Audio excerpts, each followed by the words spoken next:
MNS news, सच जरूरी है। नमस्कार, MNS न्यूज लाइव देश और दुनिया की खबरों में मैं ललिता आपका स्वागत करती हूँ। खबरों की शुरुआत करने से पहले एक नजर डालते हैं आज की हेडलाइंस पर।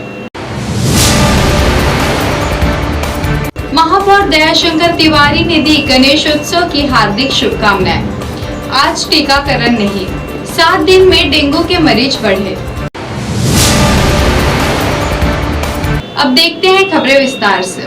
महापौर दयाशंकर तिवारी ने गणेश चतुर्थी की हार्दिक शुभकामनाएं दी और साथ ही नागपुर वासियों से कोरोना नियमों का पालन करने का अनुरोध किया है।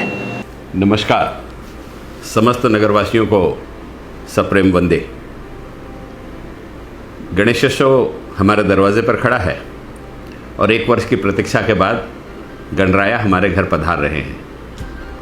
नागपुर महानगर पालिका ने 2012-13 में एक इनिशिएटिव लिया था कि गणेशोत्सव जो है पर्यावरण पूरक होना चाहिए। 2013 में महानगर पालिका ने एक कानून बनाया था और वह कानून को अब केंद्र सरकार ने स्वीकृत कर लिया और अपने कानून में महानगर पालिका का भी उल्लेख किया है। संपूर्ण देश में पीओपी की गणेश मूर्ति पर प्रतिबंध लगाया गया है। पीओपी की जो मूर्ति है ये पानी में घुलती नहीं है, इससे भगवान की विडंबना भी होती है, अपमान होता है और कहीं ना कहीं हमारी भावनाएं भी आहत होती है और जल स्तोत्रों पर भी उसका विपरीत असर पड़ता है, जिससे जलचरों को और पानी के उन स्तोत्रों को जो तालाब में पुनः भरण का काम करते हैं, बहुत बड़े प्रमाण में वे उसे प्रभावित भी करती है। महानगर पालिका के जिस कदम को हमने शुरुआत की थी उसे केंद्र ने आज राष्ट्र में कानून के रूप में परावर्तित कर दिया है। आपसे निवेदन है कि इस वर्ष आप गणेशोत्सव पर्यावरण पूर्वक बनाएं। अपने घर में मिट्टी की मूर्ति की ही स्थापना करें। हम घर में जो मूर्ति बैठा ले वे 2 फुट से ऊंची ना हो और हम जो सार्वजनिक मैदान पर बैठा ले, सार्वजनिक स्थलों पर बैठा ले, सार्वजनिक मंदिरों के माध्यम से बैठा ले, वो 4 फीट से ऊंची नहीं होनी चाहिए। साथ ही साथ ये मूर्तियाँ मिट्टी की ही होनी चाहिए। हम जो सजावट करें, इस सजावट में भी हम थर्माकोल का और प्लास्टिक का वापर बिल्कुल ना करें, कारण यह भी पर्यावरण पूरक नहीं है और कानून के दृष्टि से दोनों के दोनों अपराध है। इस धरती के पर्यावरण को हमने बचाया तो हमारा जीवन सुरक्षित भी रहेगा और संरक्षित भी रहेगा। इसलिए पर्यावरण की रक्षा के दृष्टि से आप सभी लोग काम करें। हम गणेश जी को रोज़ निर्माल्य चढ़ाते हैं। ये निर्माल्य जल स्तोत्र में न फेंकें, हमारे घर में जमा रखें। महानगर पालिका के माध्यम से दोपहर के समय में आपके मोहल्ले से महानगर पालिका की गाड़ी घूमेगी और इन निर्माल्यों को एकत्रित करके उसे खाद में परावर्तित करने का काम करेगी। अर्थात देवताओं को अर्पित किया हुआ जो निर्माल्य है ये पैरों में ना पड़े, कचरे में ना पड़े और खाद के रूप में इस्तेमाल होकर के फिर से बगीचे में मट्टी में मिल करके फिर से नई प्रकृति का सृजन कर सके। इस प्रकार का नियोजन महानगर पालिका ने किया। आप कोशिश करें कि घर में छोटी मूर्ति है तो उसका विसर्जन भी घर में कर ले। एक प्लास्टिक के टब में या प्लास्टिक के बाल्टी में हम छोटी मूर्ति का विसर्जन करें तो वही मिट्टी हमारे घर में गमले के काम आ सकती है, पौधों के काम आ सकती है और जो गणराया हम घर से बाहर भेज देते हैं वो कहीं ना कहीं उस मिट्टी के रूप में हमारे वर्ष भर अपना आशीर्वाद देने के लिए हमारे घर में उपलब्ध रहेंगे। तो क्यों ना हम कोशिश करें एक बार सक्षमता से कि इस वर्ष का गणेशोत्सव जो होगा वो 100% पर्यावरण पूर्वक गणेशोत्सव होगा। प्रकृति के साथ सौहार्द निर्माण करने वाला गणपति होगा। मिट्टी की 100% मूर्ति बैठेगी और मिट्टी की मूर्ति के साथ साथ हमारा जो वहाँ पर डेकोरेशन होगी, सजावट होगी, वो सारी की सारी हम पर्यावरण पूरक वस्तुओं से ही करेंगे। इस दृष्टि का हम संकल्प लें।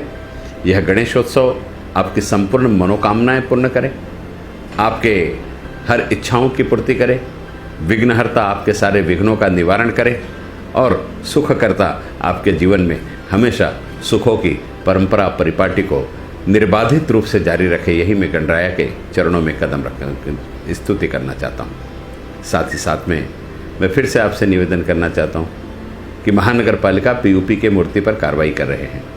आपके पड़ोस में भी अगर कोई पीओपी की मूर्ति बेचते हुए दिखता है तो नागपुर महानगर पालिका के सूचना केंद्र पर आप सूचित करें। महानगर पालिका तुरंत उस पर कार्रवाई करेगी और महानगर पालिका के इस पर्यावरण पूरक गणपति उत्सव के निमित्त आयोजित सभी कार्यक्रमों में आप सहभाग लीजिए, गणेशोत्सव का अच्छा आनंद लें।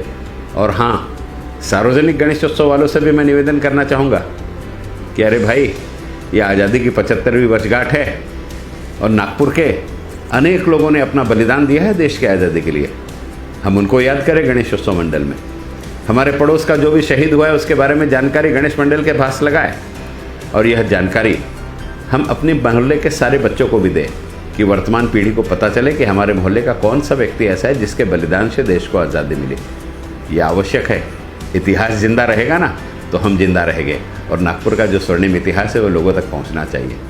एक बात और, पर्यावरण पूरक गणपति के साथ साथ कोरोना होने के कारण और मूर्ति का साइज छोटा होने के कारण और सार्वजनिक स्थान पर एकत्रीकरण कम होने के कारण बहुत बड़ा खर्चा हम लोगों का बच गया है। क्या इस खर्चे का नियोजन हम अच्छे काम में कर सकते हैं? राज्य सरकार और केंद्र की सरकार की जो योजनाएं हैं, इन योजनाओं में तो जिनकी कोरोना से मृत्यु हुई है उनके परिवार को राहत देने का प्रकल्प है, लेकिन राहत जब यह बच्चे 18 साल के हो जाएंगे उस समय उन्हें राशि के रूप में प्राप्त होगी। तो बच्चा 18 साल का होगा उसको राशि मिलेगी, यह तो ठीक है, लेकिन वर्तमान में उसकी शिक्षा के लिए पैसों की ज़रूरत है ना, उसके परिवार के संचालन के लिए पैसों की ज़रूरत है ना। तो नागपुर शहर में कल हमने एक मीटिंग ली, उसमें ऐसी जानकारी मिली कि 806 गणेशोत्सव मंडल ने अपना रजिस्ट्रेशन कराया है। क्या ये 806 गणेशोत्सव मंडल की एक अपेक्स बॉडी मिल करके कुछ ऐसा पैसा एकत्रित कर सकती है कि जिससे इन लोगों को हम लोग आर्थिक मदद दे सके और इनके पढ़ाई की व्यवस्था का संचालन कर सके? अगर कर सकते हैं तो ज़रूर कीजिए। याद रखें, पहले पेंडेमिक में 378 सामाजिक संगठनाओं ने मिलकर 22 लाख लोगों के लिए भोजन दिया है। अगर 378 संगठनाएं मिलकर 22 लाख लोगों को भोजन दे सकती हैं, तो अभी 806 गणेशोत्सव मंडल मिल करके जिन परिवारों में किसी प्रकार का आश्रय नहीं है, ऐसे बच्चों के पढ़ने का नियोजन कर सकती है।